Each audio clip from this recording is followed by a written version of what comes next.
Zulu Arkosi kupapata. Simon Kimbangu na bango. Voilà ni. Akata lwa.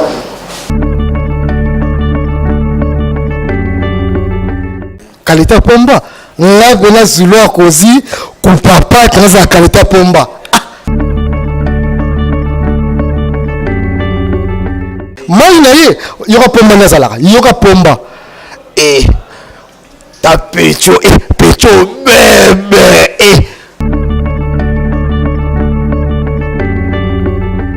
pomba bimi na internet iti nga teka mala ba CD kala melote nga teka mala ba CD Zulu Arkosi le capitaine de l'équipe kupapata Simon Kimbangu na bango na bima kala non aux ingrats bien la minga na monsieur to solat nga on a retourné cette question. Pourquoi les journalistes ne sont pas là? Ils ont monotonie. Il faut changer l'idéologie. Ils ont monotonie. Tout le monde se la paix. C'est simple.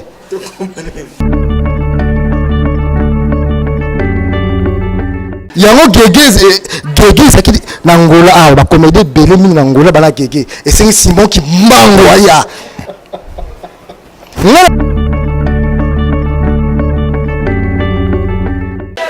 Bonjour, bonsoir, tout dépend de l'heure à laquelle vous me suivez, mesdames et messieurs. Bienvenue dans votre émission qui dit l'invité. Bozali na www.chelessentiel.net. Émission site Oyo et la Kisarabino Nengenini à Kozala toujours dans le bon. Là, je profite, mesdames et messieurs, à ça un grand merci. Naba fan surtout au Balingaka, le jeune nom du journaliste et à Bogar. Je profite aussi, Yaropesa merci à mon boss suisse, le boss Sylvestre, l'essentiel de prix suisse. Motoalekio na Bogar, je ne sais pas, donc on a boss na ngato bundara na Bogar. Donc il y a les gangara na molar, et non, na molar, mais il y a les gangara na lar, il y a foutaganga, mais on a de Bogar. Alors, mesdames et messieurs, aujourd'hui, pour vous faire plaisir, na Yé Kozolabino, un artiste comédien, vous savez que le rire c'est thérapeutique. Cet artiste comédien, il se nomme Zulu Arkosi Kupapata Simon Kimbangu Yaba comédien. Je ne sais pas pourquoi on l'appelle Simon Kimbangu Yaba comédien, mais ce que je sais, à ce que je sache, Simon Kimbangu Akufa. Yesikoyo Ayekola Moussa Simon Kimbangu na comédie ou pourquoi il se nomme, il s'est donné ce nom-là, Nani Apesei Kombouana. Je voulais, vous allez le découvrir dans cette émission. Que dit l'invité, mesdames et messieurs. Merci beaucoup au premier lieu à mon partenaire, c'est lui le patron de cette émission. Que dit l'invité, le vieux Dani Mandela, le visionnaire de Genève, le vieux Dani Mandela, c'est lui le partenaire de cette émission qui est l'invité. Alors nous sommes toujours dans le bon. Restez branchés parce que l'émission d'aujourd'hui va faire très mal. Parce qu'aujourd'hui, un vrai comédien en Angola. Zulu Arkosi Andi Makanani. Il est de Kinshasa, mais c'est pour l'instant, il séjourne en Angola. Qui ensemble, Naboli Toussez-vous, Fifi Miel d'Appétit. Si je cite ce nom, c'est parce que Bazali, groupe Moko, Bazala Kanakati, il y a une nouvelle vague de vie. Il y a Queen Mander, Obazobenga Lelo l'État. Lelo Tokiti, na répétition na Bango, ba répétar na Kimbangu na Maderan, Tozwa Zulu Arkosi, pour parler plus de la comédie et sur beaucoup de choses. Alors, dans l'entrée de jeu, nous avons déjà Zulu Arkosi, ceux qui accueillent déjà pour rejoindre Bisso de Chris Nimi, Papa na Brandon. Si tu es d'accord avec moi, permets-moi justement à Penga Zulu Arkosi na plateau na Bisso et ça la lolana qui volelo. Zulu Arkosi, il va déjà faire son entrée. Arkosi Kupapata Simon Kimbangu Yaba comédien. Ça va Zulu? Ouais, tout du bien. On m'a déjà le portugais. Yeah, votade. Combien de temps? À la 15 ans d'émission.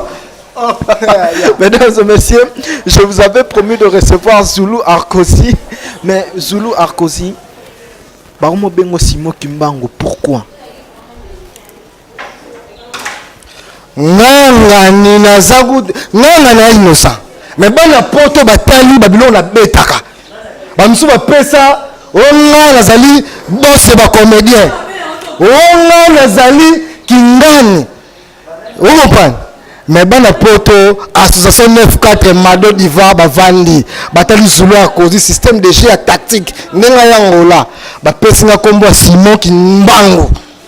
Ce temps le biba msuba mi pesa ba boss ba journée ya ba comédie wana zo attaquer maman ça wana ve na ngai na loba wana ve na ngai matina bino ba pomba moni na mabele wala ve na ngai fiso ça c'est même commune ve na ngai mais on dit ma rappel kaza boss ba comédien nyoso aza boss ba comédie parce que andimi Simon Kimbangu ya ba comédie yo ndimi ka poye pandimi ngana yibi. Mesdames et messieurs, cette émission, ça sera de rire. Non, c'est pas possible. Alors, bana poto ba pesio Simon Kimbangu ba comédien, c'était par rapport à makambo ba moni ozo sala. Mais jusque là, toujours mon yo ozana ba qualité morona pomba, leader pomba. Est-ce que vous reconnaître qualité pomba? Là bena zulu akozi ku papa kaza qualité pomba. Abi ezo bimana ba mai na ye yoka pomba na zalaka yoka pomba ta pecho bebe siko zulu ba geste nyoso to sala ka tomona ngana ka zulu akozi na bimakala ngana bimakala yo mali boso pomba bimi na internet ngana teka mala ba CD kala lelo te ngana teka mala ba CD zulu akozi le capitaine de l'équipe kupapata Simon Kimbangu na bango na bimakala. Est-ce que vous avez que bana ezalo kozo traité pomba kazana scénario? Oh, mais au moins mutu abinda liboso na yo, faut respecter. Vous comprenez? Ah donc yo ozo respecter et pas bimi liboso. Ngala bima déjà quand ngala teka ma CD, ngala teka ma premier film là si je comprends bien le Kuta Libali premier film là ni mandefu mineur. Différence ni ne ça oteka mana CD na oteka mana internet. Bon, non c'est ça la différence c'est ça mais parce que ça différence c'est ça que oteka mana CD ça qui kala. Oteka mana internet c'est ba vie et ça qui lelo yango to yambinga pour ça qui lelo. Bon, justement, yango batu bazolo bababi pomba bon par rapport il y a temps yo bimi liboso ya bimi siko mais vitesse ya zanango yo zanango te.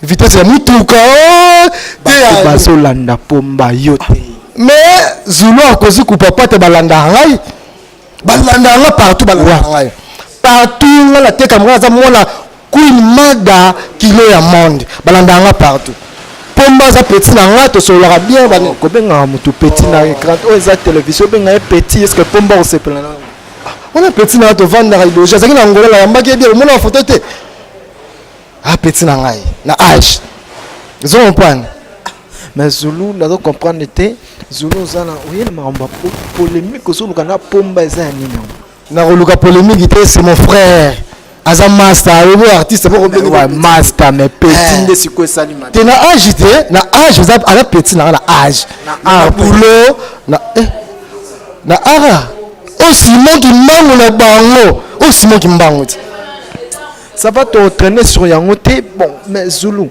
le roi paye ça Simon Kimbangu ngana ningi mbala mo beti biso pour prouver biso ça Simon Kimbangu betra biso tamo le solo mo bose ki biso na beta le solo c'est que ça va parce que vous mbina pour le sexe rabat tu le mine mission na pour le sexe rabat ça na bino non et muso pe na mo baye comme théâtre na mo bayango que oyambinga na mission ale na ko mo sexe batu boye et c'est bien que ça la na po te so na zali député on tout na question te zulu a cause c'est qui ça batu parce que yambi comédien na c'est qui ça batu c'est pas bien musala la bino ya ngwana non on zo tellement loko wana mais zo compliqué nga po soki na zali na bino on tout na makambo te tellement ça ba memelo mamba bikani kasi biro ba komara trop ti yo ko fait milieu na bik na comme scénario na za zulu a cause ku papata zulu justement to ken malembe pardon bato bazotala biso baza ba responsable héritier voix maza mukonzi congolaise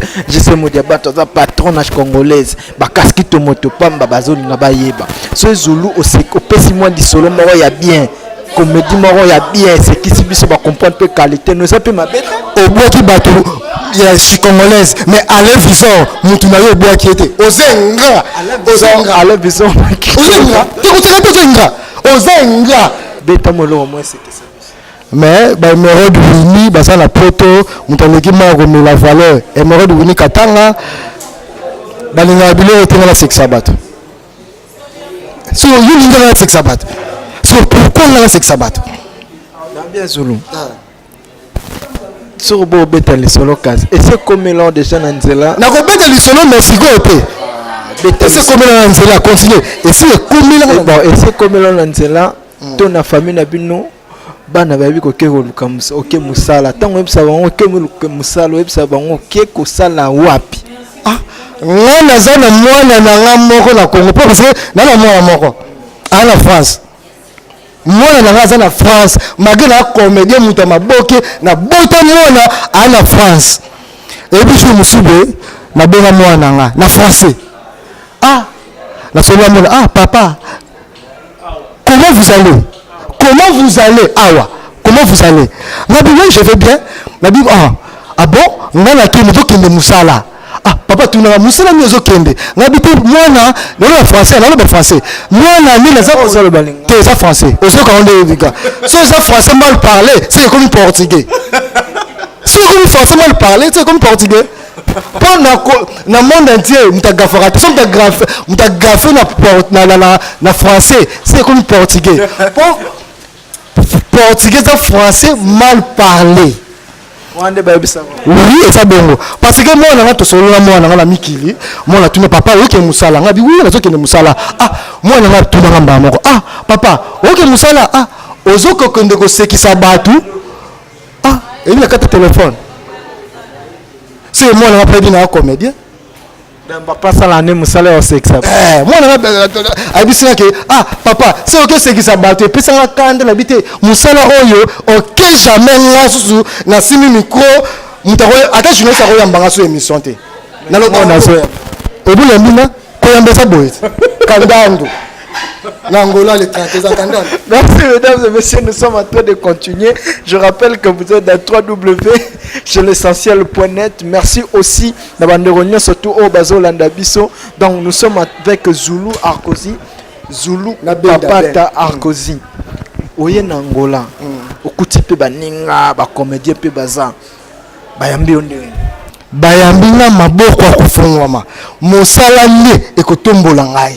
Parce que les gens comme Simon Kimbangu na bango Zulu c'est ça tant ozo insister na mwana Simon Kimbangu ozo mona teke ozo luka guerre na bande omso okuta omoni nga ko luka guerre te nani ngo olinga vraiment na ga mutu moko ye akonza bango kimbangu eza mabela kimbangu bakipanvita makolo bango nyatama awa Zulu ndenge oye Simon Kimbangu bien sûr mais comédien nino ye vraiment coûtier pour sentir que non ça va na kuta broli tout seul na kuta fifi miel broli boyaki na point tenga toyela broli te toyela fifi miel te ngana yeke okuta bango na Angola bango nde bayambanga na Angola ba o basala ka bouffonnerie à part ba o bozarana bango groupe mo bouffonnerie bah ça a bouffon dans les années bouffon c'est moi qui pose des questions non et ça c'est ingrat il y a mis dans monsieur sur là là on va retourner des questions pourquoi les journalistes ne sont pas là ils ont monotonie faut changer ba idéologie ils ont monotonie tout va sur la paix c'est simple non ngala dans la ngorgue na répondre à la question bon bouffon sur la télé dictionnaire et ça ba tout ça la ba ça la c'est qui ça bat mutu na ndimaki eza nanyo na besa komona bandeko nyonso tu bozaka na bango te ni na numéro ya téléphone so na vandi pena na raisonner komona ya ngana tanglo bakomo nani Gervis Ndombas vue de loin wala vient dans depuis Kini Charlie Nongi na bi vue de Angola Gervis Angola na pese mbote en tout cas c'est bon on dit mara musala sala nga boya atala Simon Kimbangu na bango nga boya mutu te o Simon Kimbangu vraiment Gervis on a beau télémina ebo okoka kokorane télémina ebo ya beti na scène nga na wuti kini esika ba osuni bazalaka la kisini boki mamba gege te gege côté Moïse Mbi et côté na mamba comédie yango gege saki na Angola ah ba comédie belé mingi na Angola bana gege et c'est Simon qui mbango ya ngala na Angola te brûler tous ces veaux miel Zulu Arkosi yaka na ye donc boy no service wana mutu na to zakana ye na ko boyete mutu na ngapena ya kati to zakana oza na système mabuka le 4 na tunio service botel million na bon président note wa soki alingi to le manaye mama Monique eza ba prêtre bazawa olingi to le manaye na micro botel million beti ya beti wa selon yo selon nga ngana otikini ya zalaka awa elle qui signe naza comédien inspiration eza etanga pays te papa ah etanga pays to boyite mais ngala lobake so to jouer na ye to ke na Monique ata junior apamba ba prêtre ba tia package ba roba Simon qui mbango lobaka nini ya bata théâtre. OK, merci beaucoup Gervis Ndombas. L'appel est lancé. Simon Kimbango alobi yo lo rolo baratoro batike la bino podium bino mi balé yo beti ya beti tokotala siko Angola na Kinshasa toleka oyebi jo mo boye comédien pe kaka Matembele papa Matembele wa peuple fait na ngai na lela ko non ngai boli miel ritivi boboto to lela Matembele fort c'est pas possible ah bon Matembele na loba ezali asa acteur comédien yepa beta rabat ouais président oui na bien okay. Je respecte Matembele na respecte Rae ah OK ouais. Matembele siko yene mutalobiki yene mutasimbi masola comédie awa da mutako ko longola e azate est-ce que yondengo yoro longola pe te na longola te face à la place wana face à la place wana parce que ngala zaki mbangu face à la place na elo Simon qui mbangu zanini mutu na mutu a signé place ya zali so ça comédie asala nini mais yeba kimbangu aye na ngola de oui un esprit intimidation makasi Zulu c'est quoi ça ah bon ngala esprit intimidation dans mon nom mutu te de Simon Kimbangu ye na un esprit à travail mutu place ça faut travailler mais bon on peut pas travailler ah bon on peut pas travailler oui mais pas travailler nous avons un supérieur na batu misusu et là on y omoni ya mabe na rata te la sepeli baya tu ba mbinga bien boulot ça Angola mais conscience plutôt ça là elo liboso na moni Angola ko pesa liboso mais boulot la sima parce que bon biso to Angola et ça pour la bon surtout comme que pas poto pe et pour la bon poto ngo kenya on a kindo kitone ngala yebi. OK, c'est bon mesdames et messieurs, nous étions seulement en train de vouloir prendre comment Zulu Arkosi pour nous éclaircir Maramba Mike, mais Zulu yebisa biso nouvelle vague de vie à Angolais otambola ndenge nini et puis moi mot de la fin pour Tokabon. Bon groupe il y a nouvelle vague groupe la biso ya groupe il y a nouvelle vague d'Angola et travaille bien posé tala bango ba bengisi biso to yawa groupe ça pepele normal maram tout pepele mois prochain tozo ya mba Queen Mada Reine azo Angola OK, merci ba programme il y a ba répétition awa na Madera ils arrangent journée na journée puis na ba heure bon toza chaque lundi jeudi de 9h à 17h samedi toza la ballet parce que to koti marambu ya ballet ballet toza la coulisse bokoti na groupe na bino to koti si mama ballet na Luanda parce que na Luanda ezalaka déjà te na groupe na bina groupe na biso ah OK c'est au boyande ba groupe te babina la ballet ba kombo pezali kombo la français zani so biso to pena opena teka na référence le sonnerie avant de faire le route chef la sonnerie tchaka de Chris tchaka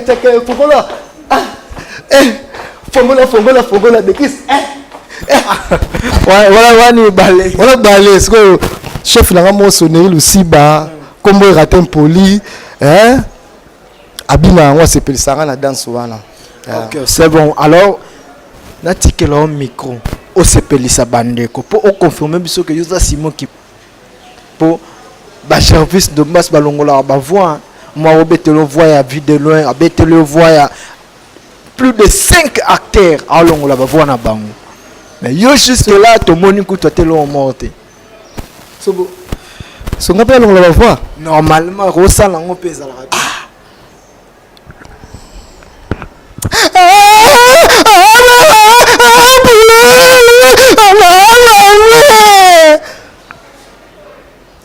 wana pululu merci na bino bapoma monene mabe noninga siko oyo yela journaliste moko yeba komona ye te komuna nakanela makomikomi nani komuna nakanela makomikomi nkanela makomikomi nayoki te makomikomi na bambongo ndo makomikomi komena makomikomi komona normal on l'a évité siko oyo nabeta voix nanga ya vie ya beta voix ya modéron te wana vie na ngai osimoki mbangu wana vie na ngai esenga bafufu fe ezala te bimisa fufu nabeta voix na ye bimisaka ya fufu omona na gilete bakatanga libandi bimisa fufu omona nabeta ya mangobo aza onanga mangobo onanga mangobo ozo comprendre ba vie le robe mangobo venanga janifai mbosilo kinzonzi nef yang ozo comprendre nga naza zulu akozi kupapata mukuwa moko na scène deux fois kutu te nalobi ebele te napesi mbote na broli tusevo na kati ya Londres fifi miel d'appétit mado divan na kati ya France baboya basambo sika zulu akozi akobanda kosala suki Joveline Makambu de Panama ma mère que j'aime beaucoup Emerald Winnie na bosani te Nathalie Divine la brésilienne deux fois kutu te tera journaliste abogato bayambi ngai deux fois kutu te. Ok, merci beaucoup mesdames et messieurs. C'était Zulu Arkosi Simon Kimbangu. Il y a comédien à Kati Angola. Ah, si vous avez aimé cette émission, remerciez mesdames et messieurs de Chris Nimi, Papa Nabrandon derrière la caméra. Et puis Boss Nangai Sylvestre, pourquoi pas na collaborateur le boss y a émission qui dit l'invité, le visionnaire Dani Mandela, Brice Leroy, Air Force One, héritier voix madouche congolaise, Kaskito Motopamba, Jesse Moudiaban, tout Gelor Kumber, tout Papa Lekabana. Bientôt, bonsoir, semaine prochaine, bonsoir, réponse. Yabato ne surtout ya boy ah. To tike la bango plateau ah. Pour Angola, na moni batwazo lo ba moi trop tike la bango plateau. Prochainement, bonsoir pe ba chef ya ba groupe, c'est-à-dire bon lit tout ça vous to vieux pena chef ya groupe ya président Marius. Ba panzela biso pe mutu. Poto sosil sara marambango ba comédien bazolo ba tona mboko pe na okota pe na ba pasteur débat ya Bible kala mingi te. Alors chef na ngai boli tout ça faut ya le bara mingi théorie. Ba na théorie plus au monde que plus ina evanda na mutu. Ngala benga ke ina evanda na mutu. Ya ko so théâtre na maloba obi be théâtre ça peut ba succès na monde. Comment te répéter le ba belé ba na big. Ya solo.